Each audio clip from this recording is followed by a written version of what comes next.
New York has always been one of my favorite cities to visit. It must be something about the fast-paced living there. And on this trip, it's actually Peter's first time in the Big Apple.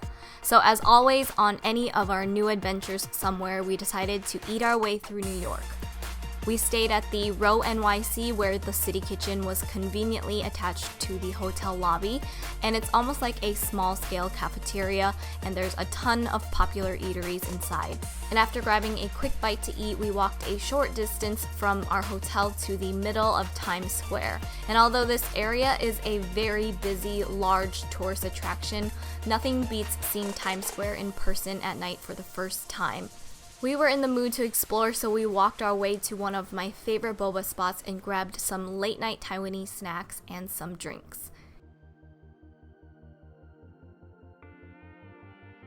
You really do a lot of walking in this city, but it's a good thing that everything is very close to us.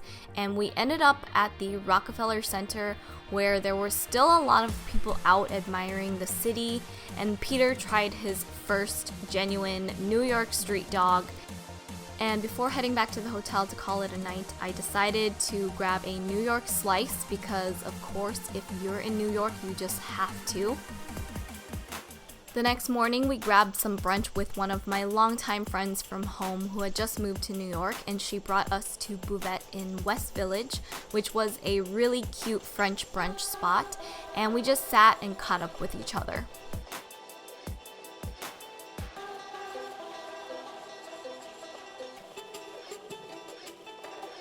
Afterwards, we made a dessert stop at the Big Gate ice cream shop, and we tried that for the first time together before Trina had to leave us for work. And then we went to Bryant Park, where we just enjoyed the beautiful weather outside along with everyone else.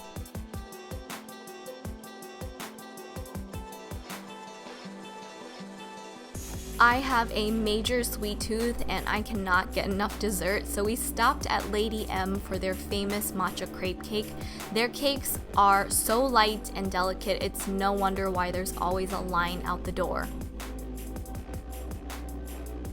A little later, we were ready for a quick lunch, so we stopped in to get some hand-pulled noodles from XI'AN Famous Foods. This is a little spot that makes all of their noodles right in the kitchen, and everything was so flavorful. We did some shopping around the area nearby, and then we swung by Chelsea Market, where the YouTube office is located. But by this time it was pretty late, so we just decided to get some dinner at CULL and Pistol, where we had freshly shucked oysters and probably the best fish and chips ever. It decided to rain on us on our last night in the city, so we just went back to the hotel to admire the street lights from our hotel room.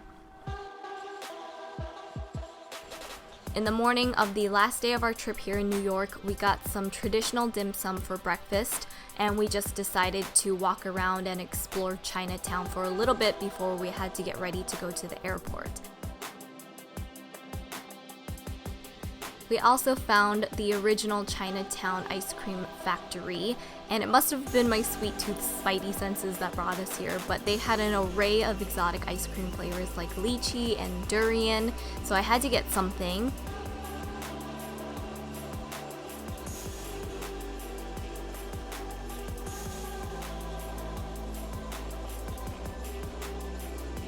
And not far from Chinatown was Soho, so of course I did a last-minute round of shopping and ended up finding an enormous makeup emporium called Ricky's. And you know, I picked up a few things, but that was the perfect roundup of our quick trip here in New York, and I loved it, and I cannot wait to be back in the city again.